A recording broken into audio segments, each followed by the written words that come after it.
Un encuentro con su palabra, porque secase la hierba, marchitase la flor, mas la palabra de Dios permanece para siempre.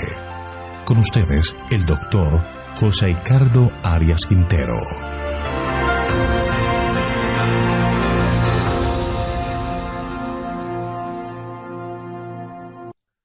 Hoy vamos a estudiar Isaías capítulo 13, profecía sobre Babilonia. Vamos a orar. Padre eterno y bondadoso, alabado, glorificado y exaltado sea tu santo nombre.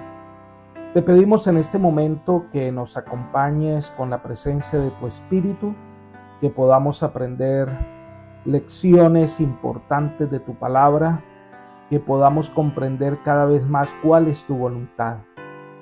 Que el Espíritu Santo sea nuestro Maestro y nuestro guía. Gracias por escucharnos y concedernos tu bendición, pues lo pedimos en el nombre de Jesús. Amén. Isaías 13 marca el comienzo de una nueva sección de este libro, que va desde hasta el capítulo 23 y que refiere a los juicios de Dios contra las naciones vecinas a Israel. En los primeros capítulos se habla de Judá e Israel, del castigo que recibirán y la esperanza que no van a desaparecer para siempre. Ahora, a partir de este capítulo, el castigo de Dios es contra las naciones impías que no quieren reconocer la soberanía divina. Pero este mensaje también es para Israel con el fin de que conocieran cuál es el trato de Dios con las naciones circunvecinas. Veamos algunos puntos de este importante capítulo. Este capítulo viene hablando del juicio de Dios contra Babilonia. Veamos el versículo 1. Profecía sobre Babilonia revelada a Isaías, hijo de Amós. Hablemos un poco de Babilonia. Durante el periodo patriarcal, Babilonia había sido el gran poder del cercano oriente. Pero unos 800 años antes de Isaías, Babilonia había sido eclipsada por otras naciones como Egipto, Asiria y el poder de los hititas. En segundo lugar, Babilonia en la época de Isaías era un reino vasallo del reino de Asiria. Estaba comenzando a recuperar el poder que había perdido. Pero lo que ve el profeta es una profecía del engrandecimiento y la caída de Babilonia. Esta profecía es literal. Aunque es una profecía dirigida a Babilonia, en tercer lugar, es también un mensaje que puede ser aplicado a la Babilonia espiritual, aquella que se opone a Dios y de la cual se profetiza su caída en Apocalipsis capítulo 18, versículos 2. Leamos. Y clamó con voz potente diciendo: ha caído la gran Babilonia, y se ha hecho habitación de demonios, y guarida de todo espíritu inmundo, y albergue de toda ave inmunda y aborrecible. Por ende, mucho de este capítulo puede servirnos de símbolo de los últimos días, cuando Jesús venga a juzgar a las naciones de la tierra. El juicio de Dios se manifiesta en los versículos 2 al 5 de este capítulo 13 de Isaías. Leamos el versículo 2. Levantad banderas sobre un alto monte, alzad la voz a ellos, alzad la mano para que entren por puertas de jefes. Dios está a punto de levantar bandera, es decir, de dar señal contra Babilonia. Dios dirigió de tal manera las naciones que un estado tras otro se levantó contra la arrogante e impía ciudad, hasta que totalmente fue destruida. Versículo 3. Yo mandé a mis consagrados y asimismo llamé a los valientes de mi ira, a los que se alegran con mi gloria. Es interesante que se mencione los consagrados, los que han sido apartados para desempeñar una tarea específica. Se está refiriendo a los asirios, babilonios y más tarde los medos y los persas. Se les ordenó que cumplieran una tarea divinamente designada en el escenario de la historia. Pero lamentablemente, tanto Asiria como Babilonia y otras naciones fueron orgullosos y arrogantes en el ejercicio del poder que les fue concedido por el cielo. Estos guerreros consagrados están para ejecutar mi ira, dice el versículo, es decir, cumplir sus designios de castigo sobre Babilonia, que también, como Asiria, se excedió en su papel de instrumento para castigar a la nación israelita. Los que triunfan para mi gloria, o como traducen otros, mis guerreros altivamente exultantes, que se alegran ante la seguridad de la victoria. Entonces el Señor se prepara para la batalla, versículos 4 y 5. Estruendo de multitud en los montes, como de mucho pueblo, estruendo de ruido de reinos, de naciones reunidas. Jehová de los ejércitos pasa revista a las tropas para la batalla. Vienen de lejana tierra, del extremo de los cielos, Jehová y los instrumentos de su ira para destruir toda la tierra. El estruendo de los montes, que se refiere este versículo, tiene un lenguaje poético en hebreo y es probable que Isaías use la palabra montes en un sentido poético. Es improbable que sean montes simbólicos porque este no es una profecía simbólica, pero también este capítulo es profecía sobre Babilonia. Todo el capítulo es una profecía para la caída literal y la desolación de Babilonia. Por eso dice que se pasa revista a las tropas para la batalla. Estos son sus instrumentos. Asiria en primer lugar, pero una referencia clara sobre los medos y los persas, quienes cumplirán una tarea divinamente asignada por Dios. También dice que son instrumentos de su ira. El Señor escogió a estas naciones para que fueran instrumentos con el objetivo de ejecutar el juicio divino. Ahora, podemos aquí hacer una aplicación a la caída de la Babilonia literal como un símbolo de la caída de la Babilonia simbólica o espiritual.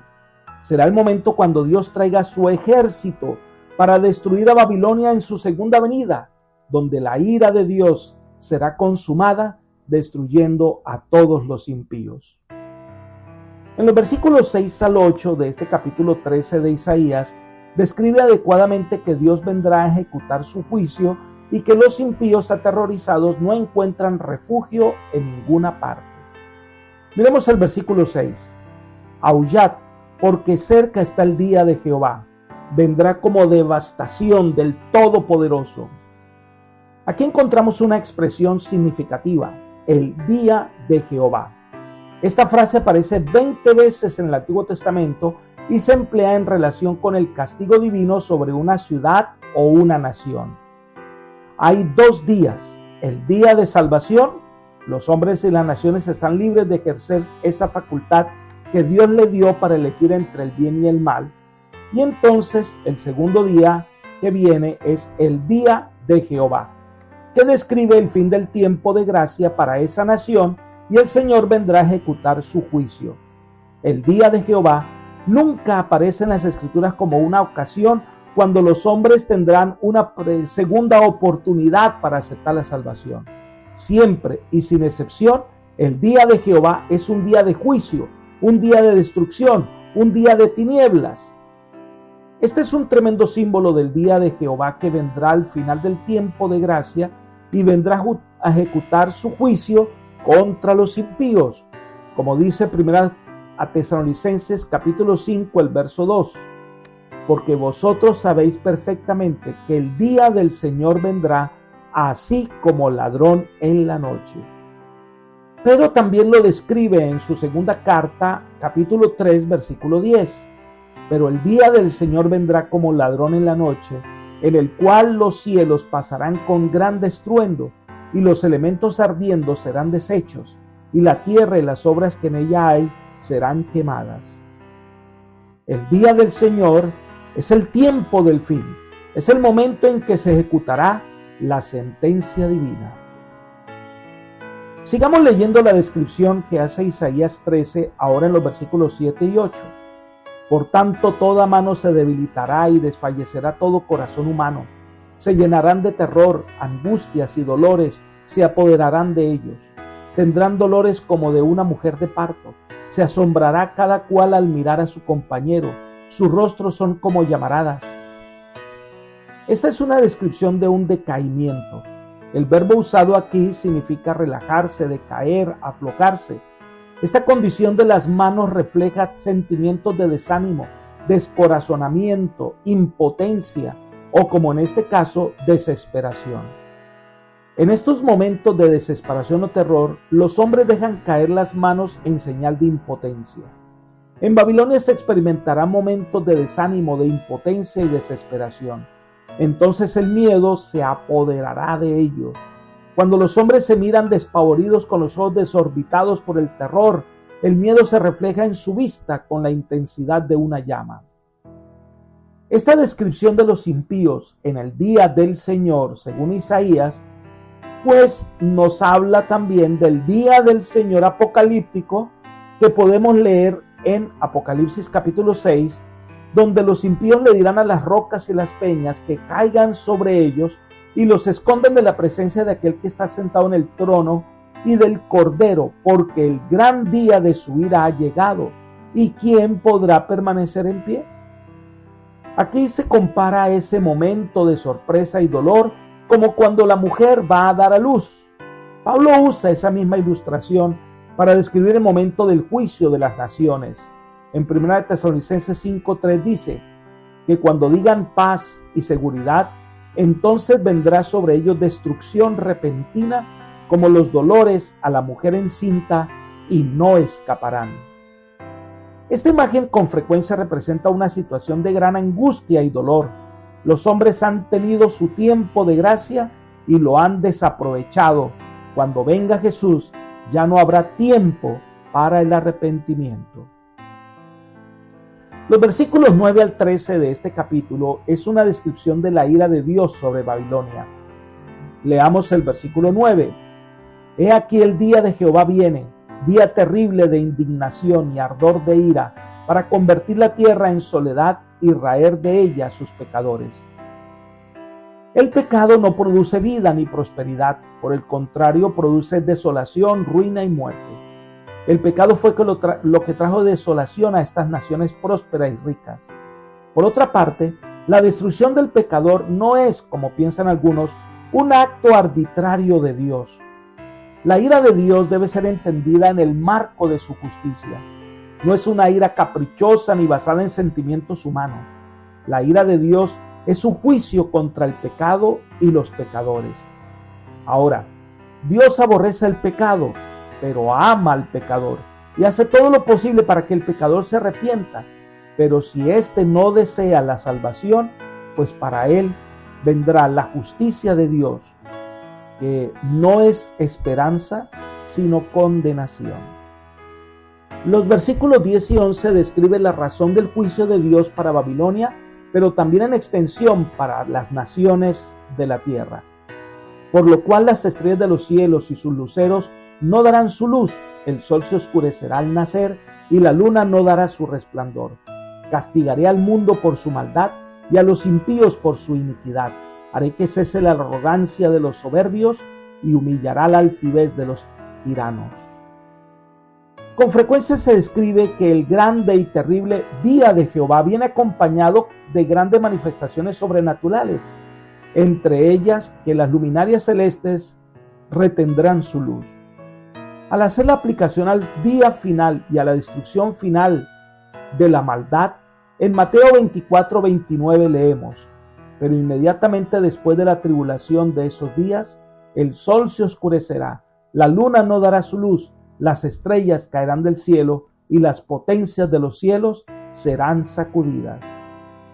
En Ana de Guay agrega: las potencias del cielo se conmoverán a la voz de Dios.